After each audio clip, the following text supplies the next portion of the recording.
And if we end up misspending a couple of $100 billion, I think that is going to be very unfortunate, obviously. 2025 was wild. AI wrappers, inferences, conferences, oh my. This week on Access, Ellis and I chat about our nerdy holidays, what Nvidia buying Groq says about the AI race, and the Consumer Electronics Show in Las Vegas. Then we look back at some of our favorite conversations on the show with tech's most interesting founders, from Mark Zuckerberg to Dylan Field and beyond. Let's do it. Ellis, happy holidays. Ho, ho, ho. How you doing, my friend? I'm Hanukkah Harry over here, so that's going to be a Hag Sameach, but thank you very much.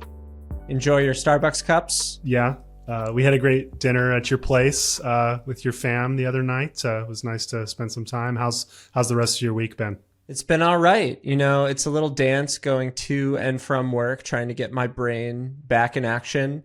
It is not easy being a writer if I literally have one drink the night before, I can't put a sentence together. I don't know if you feel that way from all the PR. I mean, all those years I went to PR drinks in New York when I was a reporter, I was 21. And so my liver was still functioning at peak performance. These days, especially when all there is to do with kids over the holidays is drink. Writing that first email this morning took a solid 15. I should have brought the Z-Biotic over to your place. Had some wine and sherry, and definitely could have used it that night. I like that Z-Biotics is becoming one of the motifs of the show. I have since learned that do not Z 2 nights in a row. Oh. Because then you get some tummy rumbles. Really? But if you alternate, it's fine. Or it just could be purely incidental. This is good for me to know ahead of Vegas and CS next week, which I know we'll talk about because I was planning to chug those things every day. I mean, try it. It could just also be on my end, the natural wines with their volatile acids inside them can really fuck you up. So I'm not doing my stomach any favors with those either. You're just drinking weird shit. Yes. I like it funky so I could feel something. This is a tech show. Did you do anything nerdy, get anything nerdy for the holidays? Dude, Z-Biotics is tech. They're proudly GMO, genetically modified organism.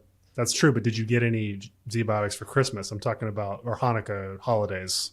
No, what I did get, my wife Rylan knows what I like. She got me a t-shirt, a vintage t-shirt that says, "Let there be Q." I love this. And it is the old Motorola Q. I think is it running Pocket PC or something at the time? Yeah. I don't know. It was kind of like a BlackBerry competitor. The thing just slaps. I mean, look at it.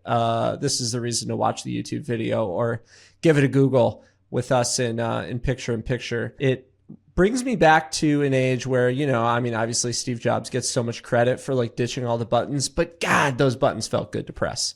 Oh, they did. I love that old school Verizon logo too, back when the carriers really had a say in how the phones looked and had so much control over phones. And this was obviously before Apple came in and was like, screw you, you are regulated to an icon in the top right of the screen. I didn't even think about that. Yeah, there's a huge Verizon logo on the chin, as they say, of this phone. I also like that the keys are on the diagonal. I don't know if there's an exact name for that, but there's some nerds who are into that. I mean, maybe it's more ergonomic. Do you see that? Yeah, I do. I don't know what that's called. I should. I feel like I'm losing nerd points. But man, yeah, bring back physical keyboards, honestly. I miss those. I do too. Did you get anything? I did. Chloe got me... she got me a patch of Steve Jobs' turtleneck. So she actually was freaking out. I posted on the show Instagram account a Nano Banana photo of Jobs with the turtleneck, wearing a Christmas hat, just to say we were off last week. Hope everyone enjoyed their pod-free week of Christmas week. And turns out she'd already gotten me this, and it's a literal small patch of one of his turtlenecks from a company called Mini Museum, which apparently does all kinds of interesting little knickknacks from history. So that was a fun one. My first thought when I saw this was that this is kind of like the physical embodiment of an NFT. Yeah. I don't know how that makes you feel. Well, in the sense that it's worthless, but kind of. I don't know. I kidding. mean, this could be worth. No. I wonder what it's worth. I mean, it's one of those situations. Once you're married, I don't know if you guys share a bank account, but Yeah. maybe you're checking, your Copilot budgeting app or whatever, and there's like a $1,500 bill for this mini museum, and you're like, honey, I did want it, but not that bad. No, I joke about the NFT thing. Kind of spoils some gifts, when you see exactly how much they are on the bill. Yeah, this was not that much. Surprisingly, Jobs' turtlenecks you can get chopped up for, less than you'd think. Still a very thoughtful, fun gift, and one that I intend to put on a proverbial bookshelf at one point whenever I have one. And did you ever watch Doug on Nickelodeon? No. So Doug was one of my favorite shows, and he had an entire, it was kind of like a breaking the fourth wall moment. He had an entire closet just of his outfit that he wears in every episode. And that's how I imagine Steve Jobs' closet. Or did he only wear, I felt like he kind of wore the get up every day. He kind of invented the tech CEO only one outfit wardrobe thing. Wasn't he the one who basically defined that? Yeah, I think he probably did. He went minimalist. Shingy, David Shing, the notorious, went maximalist with all his outfits. Do you remember him? He was a CES mainstay for a while, going back to a decade of CES. I actually have a Shingy. I was at a party with Shingy at the penthouse of the Cosmopolitan, and I don't remember most of it. This was like almost 10 years ago. Well, it's nice you got to meet him in person. He's transcended to the cloud now. Yeah. As everyone hopes to one day. But yeah, man, otherwise, I'm really enjoying the Marty Supreme soundtrack. We saw that the other night. The movie's okay. The music is always, any Safdie Brothers film, the music's always awesome. Uncut Gems, good time. And then Marty, just great music. Movie was good, fun, but not like, I don't know. I don't know if A24 is going to make everything back, but man, that campaign that Timothy has been doing around it has been pretty phenomenal, I will say. It is funny now that like tech and culture colliding more and more. Everybody in tech is like, holy crap, Cluely did a postmodern Dada billboard on the NASDAQ digital billboard in Times Square. And then you see like Timothée Chalamet doing his thing with the blimp, with all of the like celebrity collabs, with the SD Kid thing, which I guess the news is broken that it's not actually him, which we talked about an episode or two ago. It just reminds you how much better entertainers and Hollywood in general are at promoting shit. It was a true masterclass. The original storytellers. Totally. Yeah. And if you look at the color orange, that's Marty Supreme orange for a while now, right? Gosh, have we seen that since Snapchat yellow? Just total ownership of a color. Yeah. No, you're right though. You're right. And I would have definitely lost that prediction market on Timothy being SKD actually. Yeah, I shouldn't. I'm glad I put no money on Kalshi on that. Was there Kalshi for that? I'm pretty sure there was. Actually, yeah, I think there was. I think there's a Kalshi. Well, dude, is it even settled? That could have been an actor playing SD Kid in the video. That's true. What's reality? So, that's one of the things we forgot to ask Tarek about, is just kind of like, who is the quote unquote judge who makes the call on what is a fact with predictive markets like that? Who gets to say that it's decided, or even, something like the election results? That's pretty controversial these days about when it is called, and all the TV networks are trying to, be the first to call it. And what do they see that nobody else sees? I feel like a lot of people trust that Bloomberg terminal, usually milliseconds ahead on any given news. But yeah, I do wonder how they make the call on when the fat lady has sung and when the facts are decided. When sources confirms it, that's when. Yeah, exactly. But yeah, otherwise, man, I've got about 40 Think Boy long reads, end of year long reads on X to read. I'm saving those for my flight back to the Midwest tomorrow. But everyone's been posting their end of year reflections on AI and how the year is going to shake out in 2026. And man, I'm just drowning in it. Where do you queue those up these days? I think Pocket is gestorben, right? It's done. I think Instapaper still lives. Getmatter.io. x.com, I believe is the URL. It's a great Pocket alternative. But honestly, I'm a pretty heavy bookmarker on X. My bookmarks are out of control. I will never ever. So you just kind of queue some things up, and then you know when you're in a bored moment on the toilet or on your JSX private plane chartered by yourself to open up X. Do they work offline? Not really. But X does not work well with other read it later apps, so I just keep it all in the super app. Do you think anybody in the world uses Reading List, the iOS native? Maybe people can let us know in the comments if there's a soul out there. No, I've like attempted to on and off over the years, but it is no good, especially as the mobile web has just become the most bastardized version of itself, where like trying to load things offline, I mean, it's just a nightmare. I also feel like, 10 years after all these read it later apps kind of, came out in the App Store boom and everything like that, I think a lot of people have come to realize that they don't actually look at their lists. And I think that's one of the reasons that these apps haven't done so well, and that I don't know if any really are still existing at some large scale. I mean, I feel like people just keep tabs open on their phone or their computer, usually never get back to them, and no harm, no foul. Matter, I would say, is probably the best indie one that's still thriving and shipping product and looking good and working. But yeah, man, I now have like 4 places where I have endless lists of things that I'll never read, but it makes me feel good to save it. It makes me think that I'm cultured and that I, see a lot, even though I don't actually read it. So that's all. Is there important. A Matter Wrapped that says, Alex, congratulations.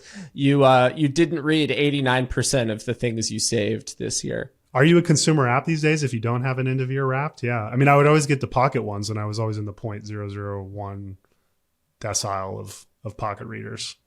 I think Wrapped is brilliant, honestly. I think one of the main societal problems these days is that no one looks back toward their personal growth and progress. I think that's like one of the best things your therapist can do, is remind you of kind of... It's like remind you of how far you've come, the things that used to be hard for you that are now a little easier. No. And stare straight ahead, my friend. Stare into the abyss. Don't look back. Reflection is a waste of time. Well, I'll make a prediction, which is that I do think when people talk about personalization with AI in 2026 and beyond, I do think that is going to be one of the things that really shows who has context and who doesn't, and who actually makes you feel locked in, like they have some type of moat, and establishing how well spent your money was with their service is reminding you of how much you used it, the different ways you used it.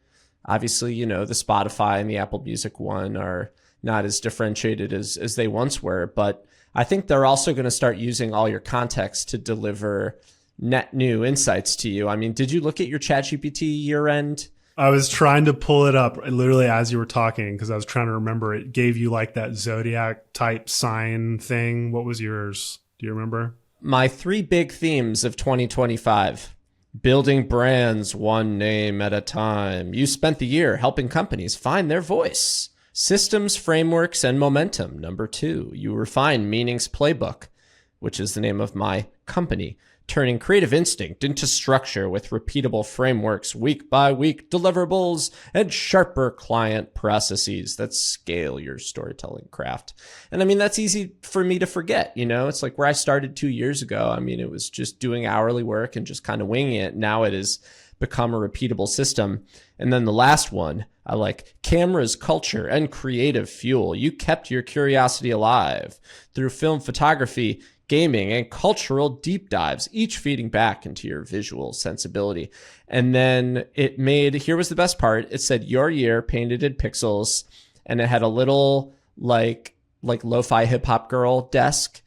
And on the desk was my Olympus XA2, a Steam Deck, which I don't have, but I ask lots of questions about, a Meaning mug that is in purple, I don't know why, a Vanguard IRA form in pixel, and a little notebook, because I've also researched what notebooks to get for next year.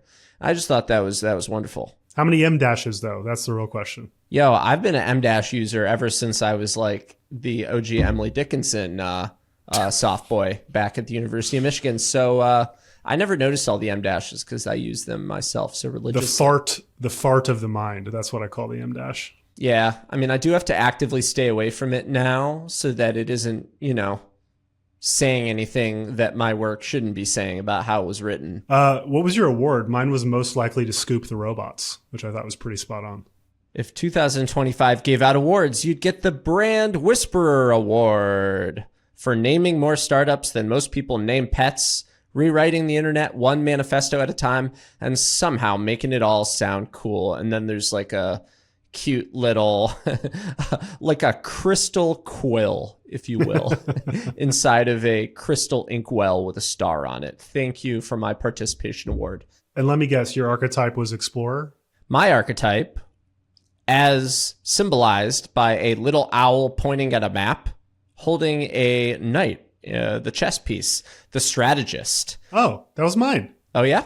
Yeah. There we go. Co-host for life. 3.6% of users share this archetype. My generated image was a MacBook mid-draft, a cooling espresso, a stack of Substack invoices, a podcast mic, and a single pixelated GPU. Proof that the, quote, hustle can look aesthetic, unquote. Jesus Christ. So it's fully adopted aesthetic as an adjective. Yeah. Good job, OpenAI. Good job. That's one of my pet peeves, but I've given in. Yeah, well, it's the time of year where there really isn't much news to speak of, except there was that one big thing that squeaked through on Christmas Eve where Nvidia is buying Groq with a Q, not Elon's Groq. They are paying $20 billion, but not actually buying the full company. So this is another one of those fancy, I call them reverse acqui-hires, where a big tech player scoops up an AI startup for a couple of reasons. It's antitrust scrutiny, and it's also speed. They just want to get the talent in the door super fast and not be caught up in red tape for months and months. So they basically buy the shell, the heart of the thing, leave the shell. And Nvidia is doing this for $20 billion for this AI chip startup. And to me, I mean, there's a lot of like interesting money things here. There was a pod that Jonathan Ross, the founder of Groq, did recently where he said that at one point the company nearly ran out of cash and asked staff to trade their salaries for equity. And in hindsight, that was a very smart thing for employees to have done. Not that they had a choice at the time, but man, people are getting paid out like crazy.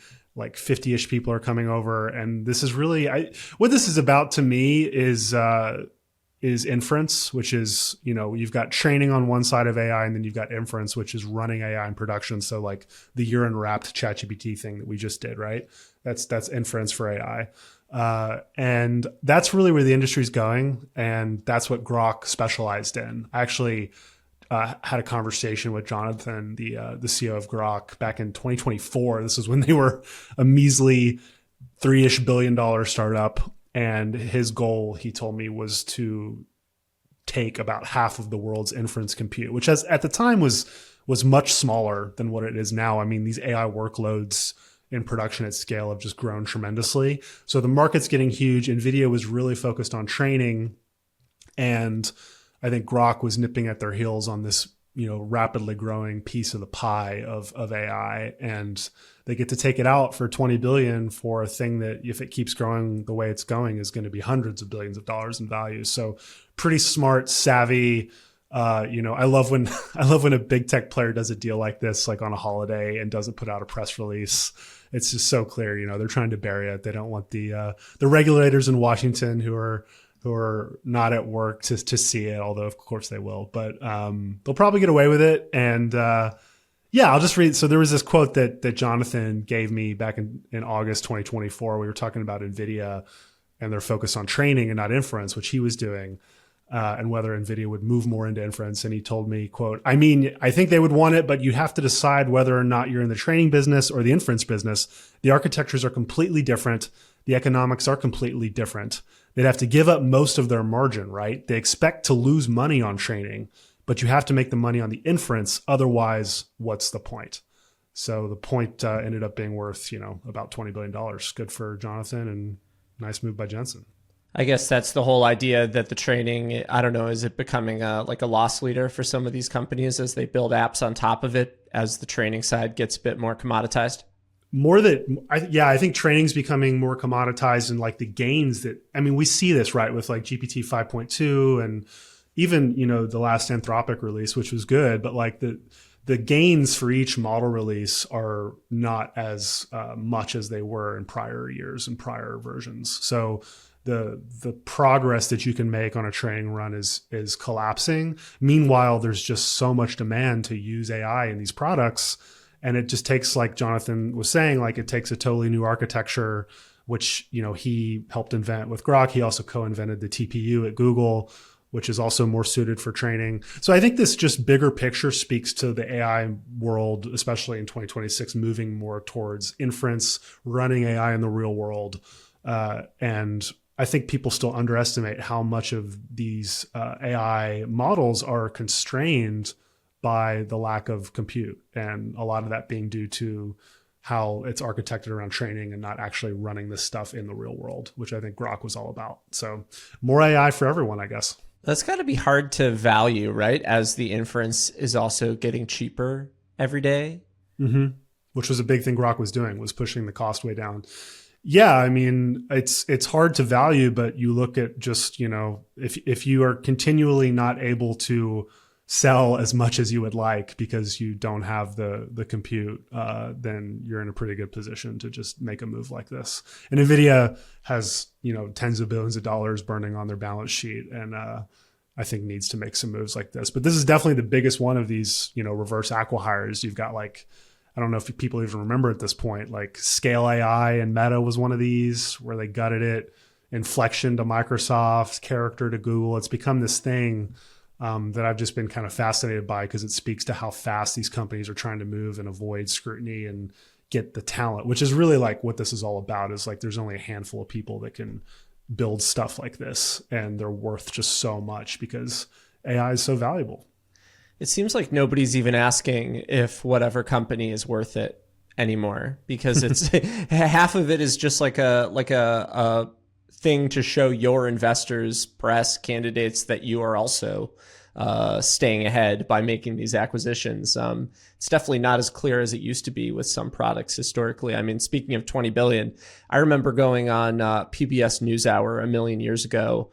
I don't know why they invited me on, because I wasn't really much of a business bro at the time, but I was at The Verge, and they're like, so Facebook has spent $20 billion on WhatsApp. Is it worth it? Yeah. It's like, I don't fucking know. I think they were hoping that I was going to say no and just like talk about how the money is like stupid and it's not worth it and blah, blah, blah. And I was like, actually, I think, yeah. I mean, basically one of the things that they said that I think has proven to be true 10 years later is that there wasn't a whole lot of overlap between WhatsApp users and Messenger users or iMessage users. And that's really allowed Meta in hindsight to really command the world's biggest messaging app, which it is now beginning to expand and monetize in other ways. So yeah, I guess I get to say, told you so on that, as I reported, which you reporters like to say. So I'll take the credit for that one. You saw Zuck's vision early. Yeah. I mean, this is not a politics show, but yeah, should the largest like company, most important AI company in the world get to like take out the best challenger in the new market of AI? Probably not great, but it's the world we live in, right? You buy Trump a golden statue and it'll all be good. Well, I think it was a disc, if you're talking about the gift that Tim Apple gave Trump. But yes, I understand your point. I think it was like a Swarovski crystal disc that had an apple on it or something like that. Yeah. Or am I mistaken? Yeah. But yeah, I mean, it's one of my other pet peeves is when, like, hindsight 2020, people say that something actually was an unbelievable get, the opposite of not being worth it. With Instagram selling for $1 billion, I remember the day that happened. For some reason, that's a day that I remember in my mind. And everybody was like, this is absolutely insane. But if you were actually using the product and seeing how it was changing, the posting behavior from Facebook, how quickly it was growing, how mobile first it was obviously happening. And that was at a time where social apps were coming and winning every like 2 to 3 years. And I mean, it really hasn't happened a whole lot since then, with the exception of TikTok, I guess. But yeah, Instagram for 1 billion, that's a crazy one. And now, I mean, that's like funny money. Oh for yeah, all that's these nothing. guys. That's like what you pay one researcher. We are doing a solo episode today, in case it wasn't already clear. We thought it'd be fun to actually recap.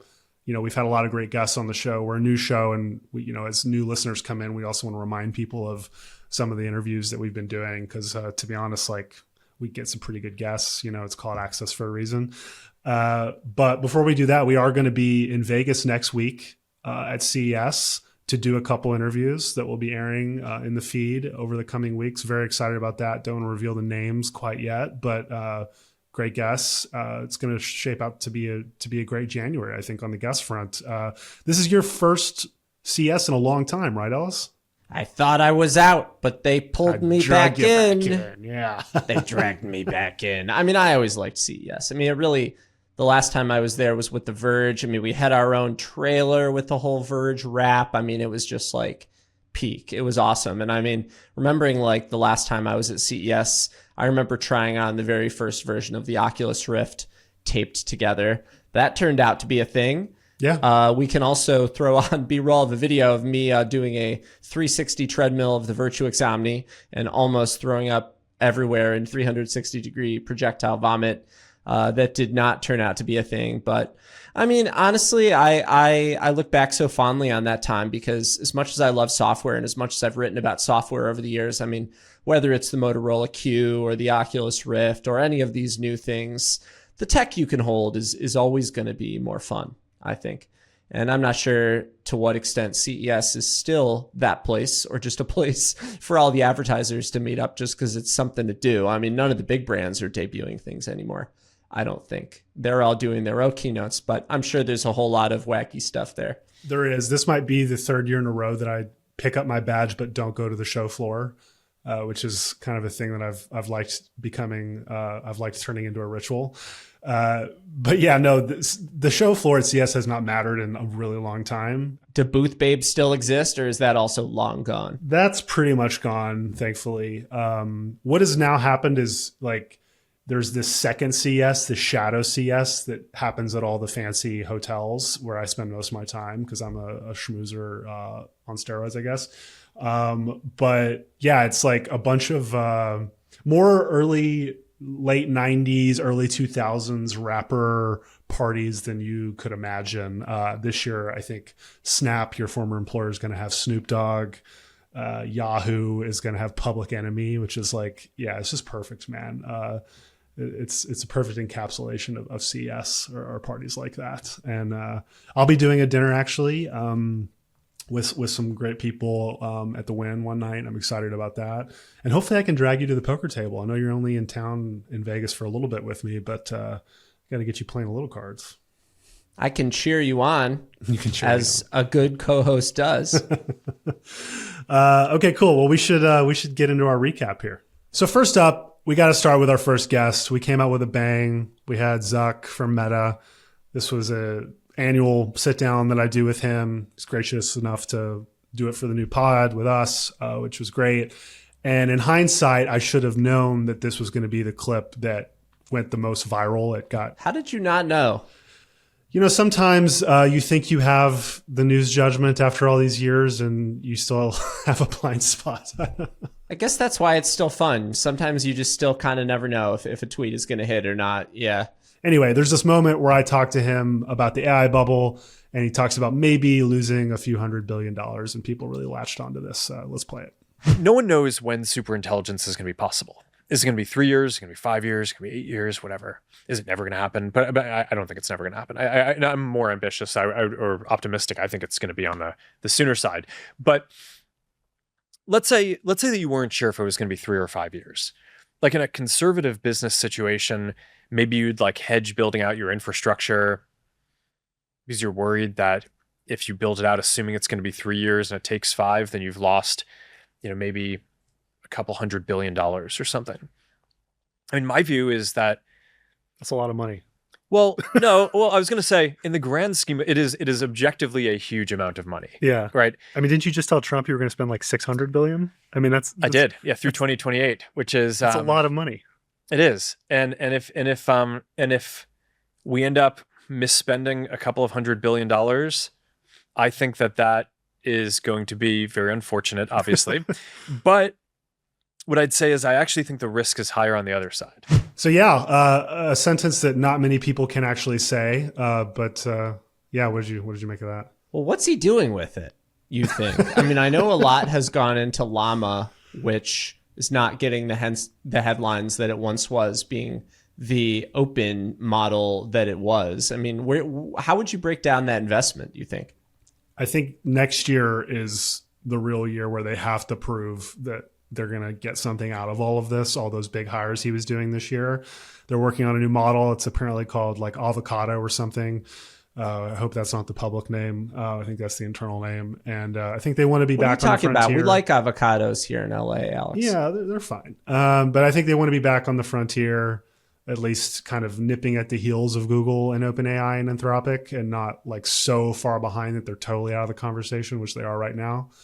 That said, man, like a lot of boomers use Facebook and use Meta AI, probably whether they know it or not. And if I had to guess, Meta AI is still actually probably a top 5, if not top 3 chatbot, just based on the fact that it is everywhere in Instagram and Facebook. Yeah, a couple 100 billion accidental taps per month on that little purple circle that is in the search bar in every Meta product now. I mean, I'm just so fascinated by like Zuck's continuing desire to invest in the future, which you have to respect and appreciate, but it just doesn't align with, even as their Meta brand kind of became more agnostic of products, the entire rest of the space, as we've talked about a bit on the show, is often building for each other, making Silicon Valley faster, trying to win things back from other markets around the world, trying to work on agents for productivity, get AI into every enterprise. And it's got to be like a whole lot of FOMO for Zuck during this wave to not really be able to participate in almost any of that. And I mean, I think we saw with Horizon Worlds and some of that stuff, at least he could make the claim back when metaverses were hot that metaverse is where a lot of work is going to happen. But I don't really see anywhere that AI is natively being used on Meta properties that they aren't being used elsewhere. I think if it's the social side, it's kind of being used as a creativity tool the same way that it would be on any other platform, whether it is YouTube Shorts or Instagram Reels or whatever. I wonder, exactly how he's going to use that and try and somehow, I mean, obviously they have 1 million billion people with connections at enterprises around the world. I don't know, maybe is it going to be through Facebook for brands, like the ways that they make ads easier to create, automate the ingestion of your entire product catalog and make good ads out of it. But then every ad is just going to kind of look like that. I don't know. Maybe that's what AI is going to do differently, is it's not going to make them as generic, I think, as the product carousel ads, but make every ad unique. Maybe something like that. I don't know. I mean, what do you feel like they're going to build with AI that is most true to who they are? I think the thing they're excited about is the glasses, the display glasses, which I have a pair of. And the AI stuff is, if they had Anthropic or Gemini in there, which I think Google's going to come out with, we also talked to Samir at Android about that on the show this year. Google's going to come out with their AI glasses next year, 2026. But that's the real money shot with this, is like visual AI understanding on your face, I think. It was pretty impressive in the demo. And if they can get back on the frontier with that and hook in some of the social stuff, that's going to be pretty compelling.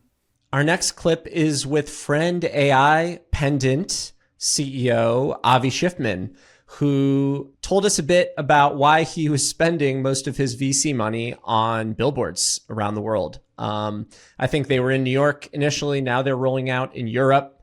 I saw they were in Chicago as well. But here's Avi's take on why he is doing that, even though many say the product isn't quite ready yet.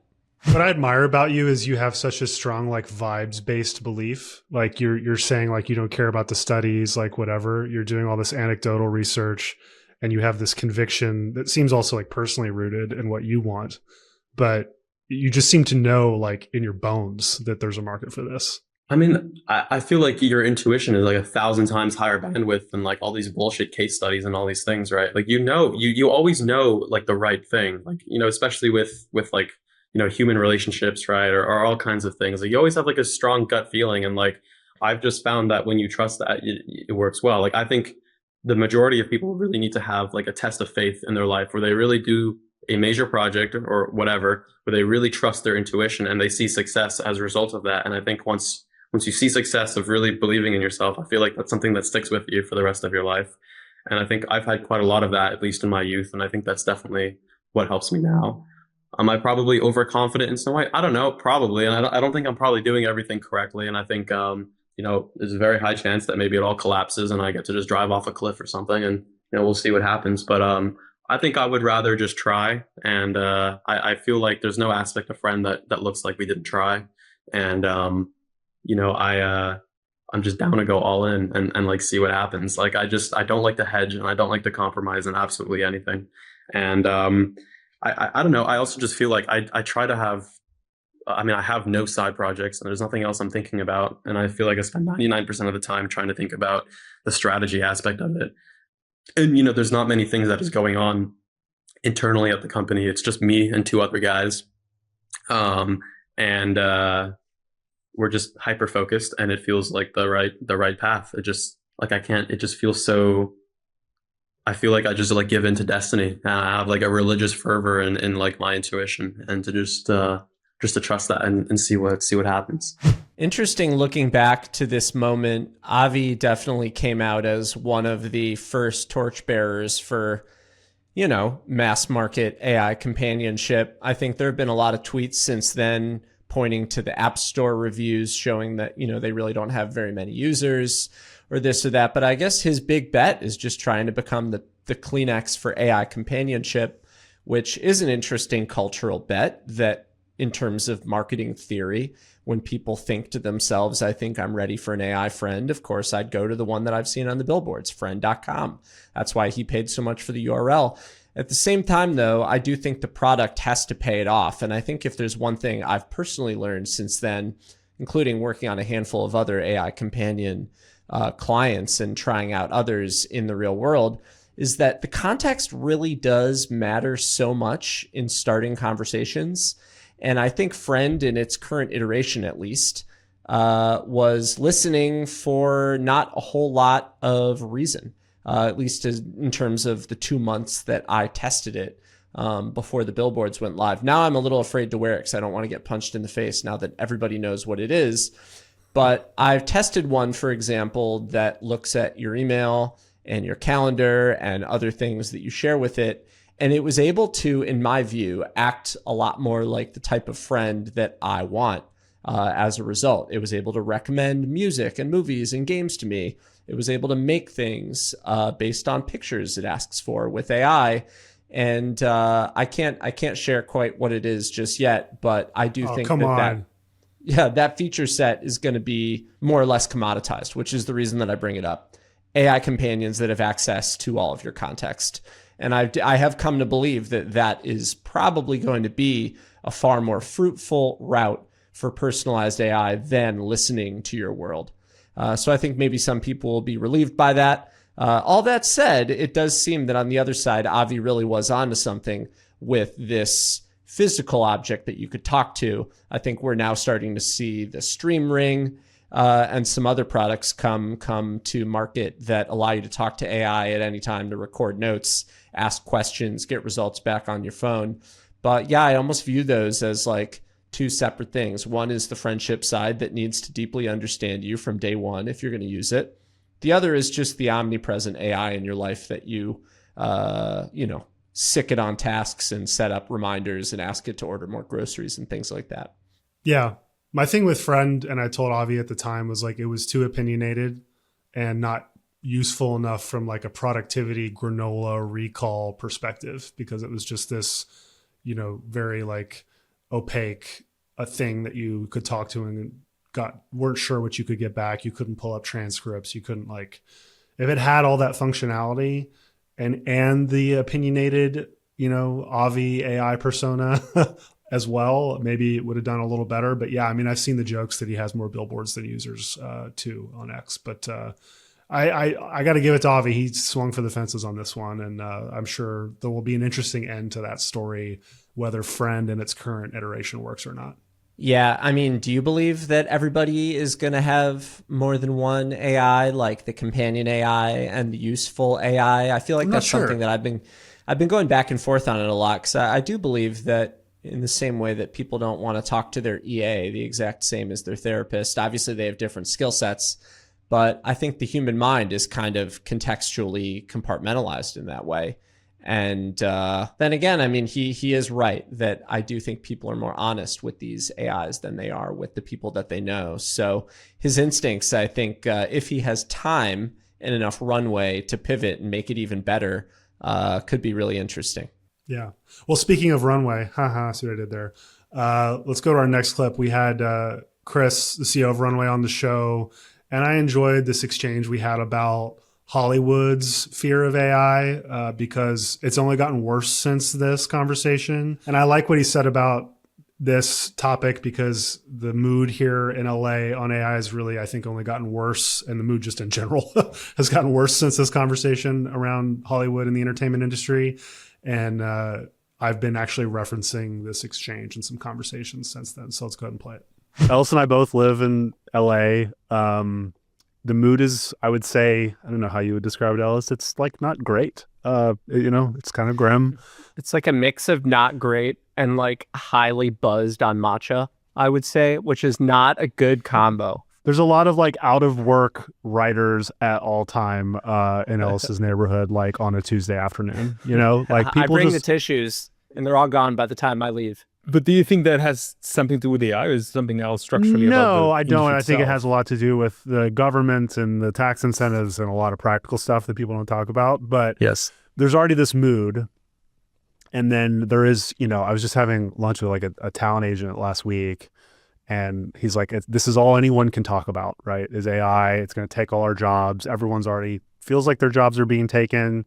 I don't really see it as that two-dimensional. I'm assuming you don't either. But yeah, I mean, address this like topic of like, is Hollywood fucked or not?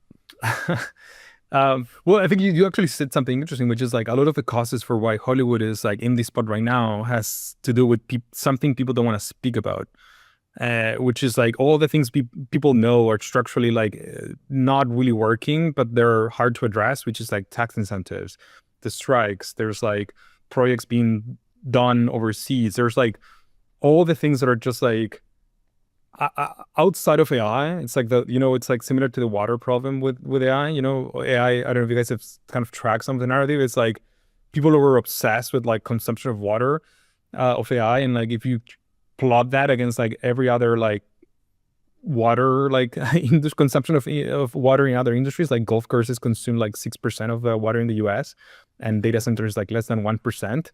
But like fighting golf courses feels less interesting than like being against AI. You know? I wasn't quite sure when he said it, but I looked it up after the fact, and he was right. Golf courses do in fact consume way more water than data centers in the US. So that's been an interesting data point because you hear the water thing and the energy thing constantly.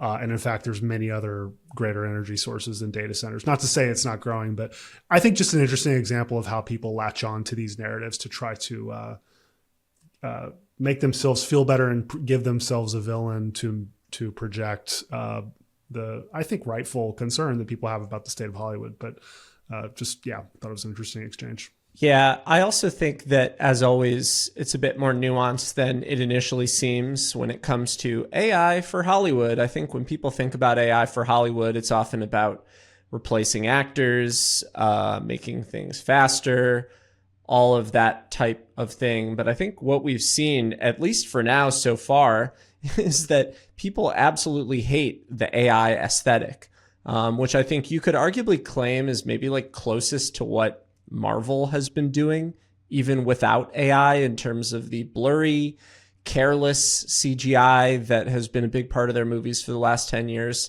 And if you look at the Coca-Cola ad, if you look at some of the other ads you're seeing on TV that borrow from the AI aesthetic, I think that stuff is already seeing such a big blowback. I think probably where it's going to come in is with things that are deliberately trying to be kaleidoscopic and experimental. I mean, I'm thinking of like the artist Michel Gondry, or even I saw a quote from James Cameron the other day saying that, it takes 8 fucking years to make an Avatar movie. If I could speed up some of these processes, that would be nice. And I do think it is probably going to find its home inside of a lot of those workflows, as opposed to what people think of today as like a movie that looks like an AI generated movie. I think that is in all likelihood not going to be what Hollywood chooses to do or what audiences like over the long term. But I will tell you, Ellis, we can get super intelligence next year and James Cameron will still take 8 years to make the next Avatar. Probably true. So the next clip is from Eugenia Kuyda, the CEO of Wabi. And what she has made, I actually don't even think it's publicly out yet, but it's been all over X and elsewhere for the last couple months since the beta release. Basically the ability to make fully functioning apps on your own, right from your phone, not intended necessarily to replace every app on your phone, but to create what they call the personalized software suite. Today, we live in the era of Microsoft DOS interfaces, like the for AI, and there will be something more, something very visually enticing, something much more exciting, interactive, something GUI-based. Think of it as there was Microsoft DOS and then Windows or Mac OS appeared. So there will be a different, I'd almost say operating system, a different interface layer on top of AI that will allow people to use all software, not just apps, but also AI models in this completely new, different way. Yeah, so I think Eugenia is still right on the money with a lot of this vision. I think the question is who is going to claim the actual software creation? Since then, we're starting to see ChatGPT both automate things that don't need a UI and also actually redraw UI for certain software and services inside of the ChatGPT feed. And I would bet that I feel like Google has already teased this as well, that these companies are just going to start creating apps for you based on what it is that they think you need. While I do love her narrative that there is going to be this YouTube for software, I think even with YouTube, as much as video is democratized, most people are still not creators. And so I think that's kind of the question for me is, as easy as it is, are people going to want to create their own software, or are our most contextual AI services just going to volunteer them, make them for us and say, hey, I thought you might want to use this? I didn't realize that this wasn't out publicly. This is still in private beta? I think so. Wow. Yeah, it's all over my X feed. I mean, obviously that's super niche, but I think it's an open-ish. Yeah, I mean, people are making really cool stuff with it and sharing it, and she's very good at resharing it. And it does seem like it's really taking off, at least in the very kind of inner circle tech crowd that we care a lot about.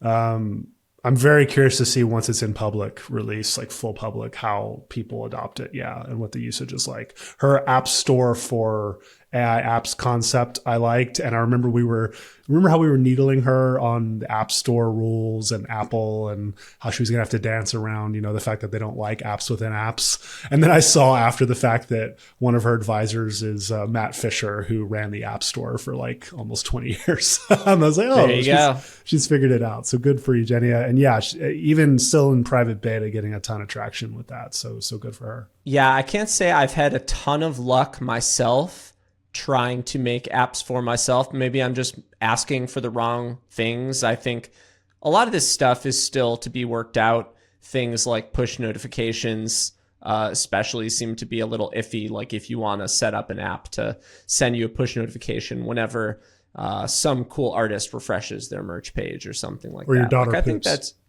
or my daughter poops.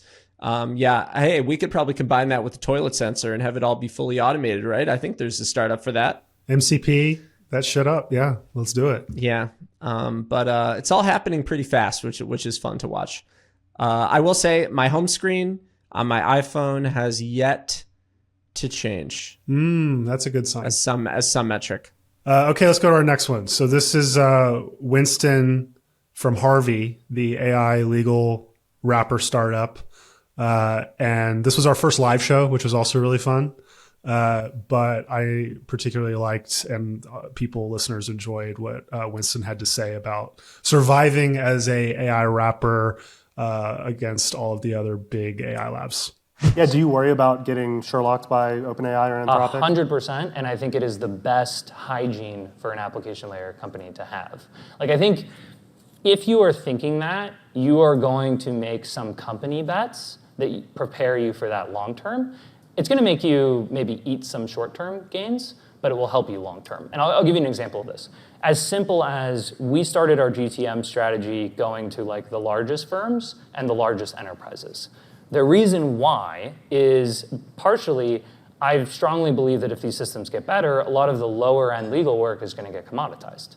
So if you build something for that, it's much easier for ChatGPT to come in and just basically obliterate you, right? And so even simple things like that probably slowed down our revenue growth by a lot, right? But I think it's worth it because long term. And there's a lot more bets that we've made that are like that, but I think you just constantly have to have that mindset. Is it a tricky balance though? Because I feel like you probably talk to people at the labs all the time. Yes. I mean, you're a revenue source for them through their APIs. How does that song and dance go? Yeah, I mean, you probably get previews of new models. Like, how do we do, but then you're also like, oh, they may try to kill me one day. Yeah, there's two levels to this, I think. So level one, which hopefully everyone is constantly thinking about, is in order to get value capture, my platform has to be X amount better than whatever you can get from them, right? So that's number one. Hopefully everyone is thinking that way, long term. That's the easiest one, or easiest to think about. The second one is just assume that they're just going to directly go into your vertical. Just no matter what, just assume that they're going to. How would you defend against that, and on what time scale, right?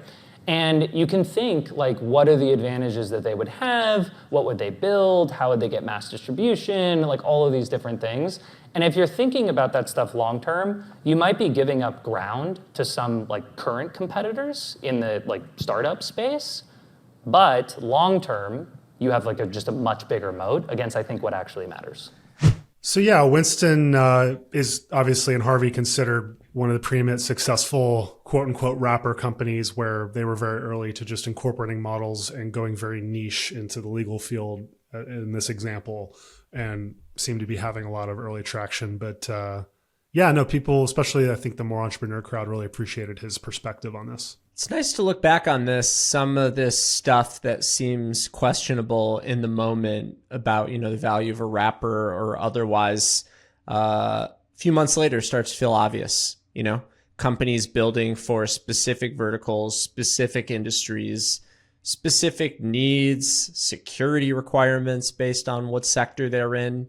There's a lot of work to do there outside of just like helping you dig through all your documents and pull together resources into a PRD for your new product strategy or whatever. And so, yeah, I'm definitely a believer that wrappers are here to stay. And I think that probably goes along with this emergent belief that AI is just kind of the new fabric. It's not necessarily the one size fits all, and there's only going to be one winner in AI. But we're going to have a lot of different apps that make use of it. Here's another clip from one of our early interviewees, Dylan Field, the CEO of Figma, hot on the heels of his IPO.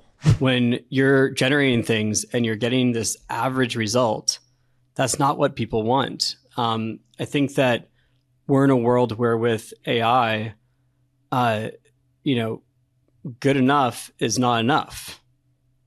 Good enough is now mediocre.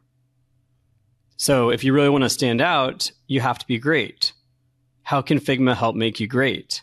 This is one of the quotes from Dylan that got shared pretty broadly on LinkedIn, at least. And I think he's right on here. And one of the things that came up recently, tweet from Aaron Levy, the CEO of Box, talking about how, AI or different technologies of the past don't just take jobs, but they create them and also raise the bar. He tweeted, historically, this happens all the time. If you told someone about Figma or Google AdWords in the 1970s, they'd have expected marketing jobs to plummet since we could do many different jobs inside of a single role, when in reality, the opposite has happened. He said, how did we experience a 5x increase in these jobs, from the thousands to the millions in 50 years at the exact same time that technology made this work far more efficient? He says, actually, it's precisely because of these efficiencies. We went from advertising being the domain only of the largest companies to something that almost any small business could participate in.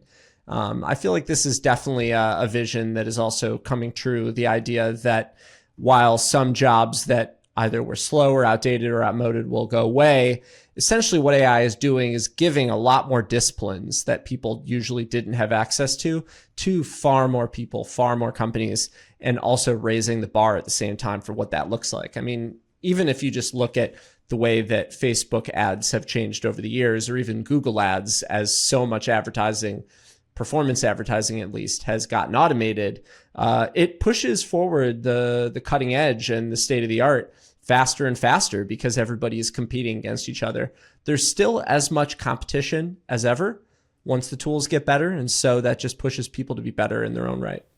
Yeah, no, I totally agree. And a good soundbite from Dylan. More guests that give good sound bites, please, for 2026. That's what I'm manifesting.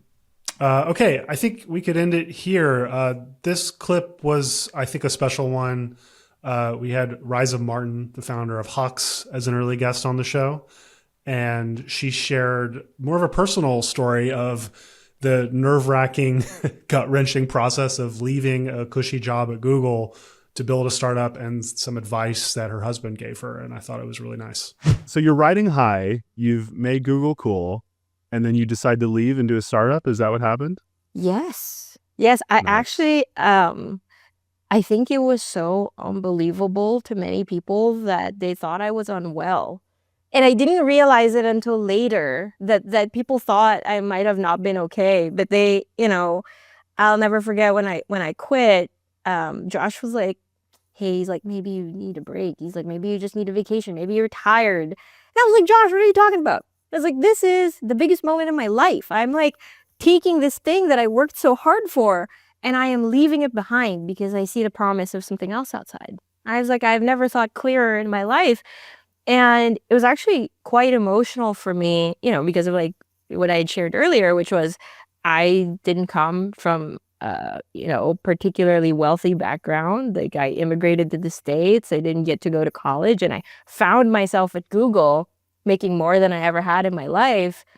And I was just suddenly ready to walk away from it. And so there was actually one night I woke up, it was like at 4 a.m. and I just burst into tears. I was just like crying, right? And this was before I quit. I was about to quit. And I was crying, and my husband was just so startled. He was like, are you okay? Does something hurt? Do you have to go to the hospital?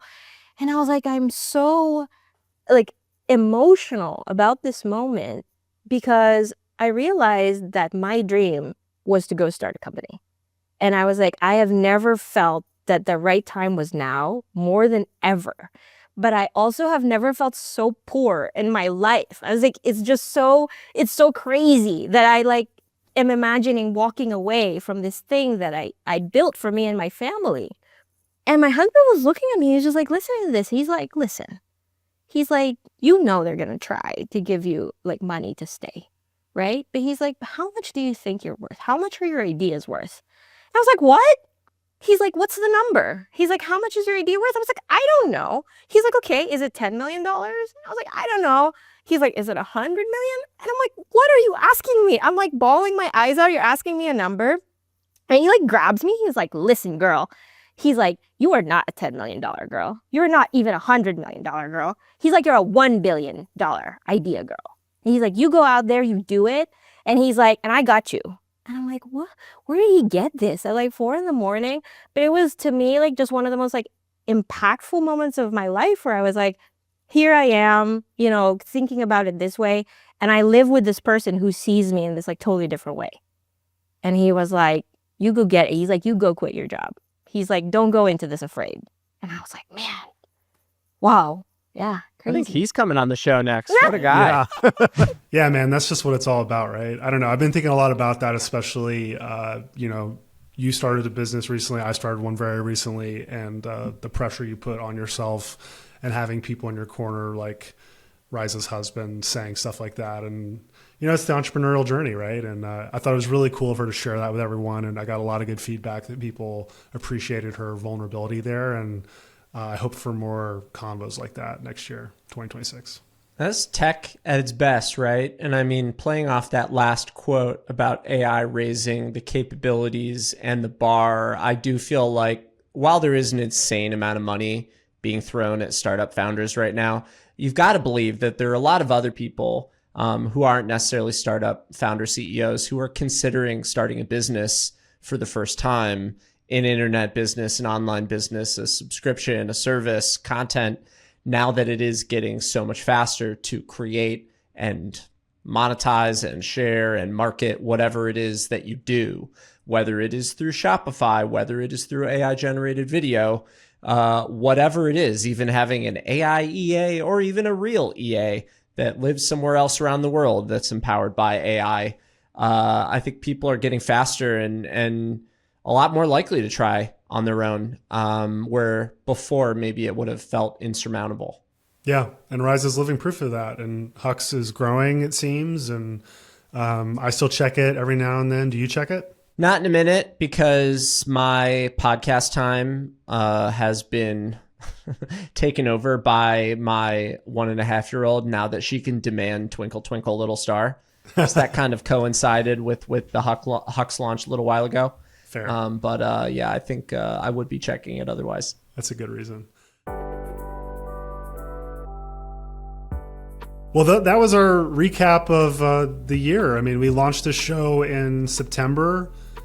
We've had a bunch of great guests. And I got to say, man, it's been great doing this with you.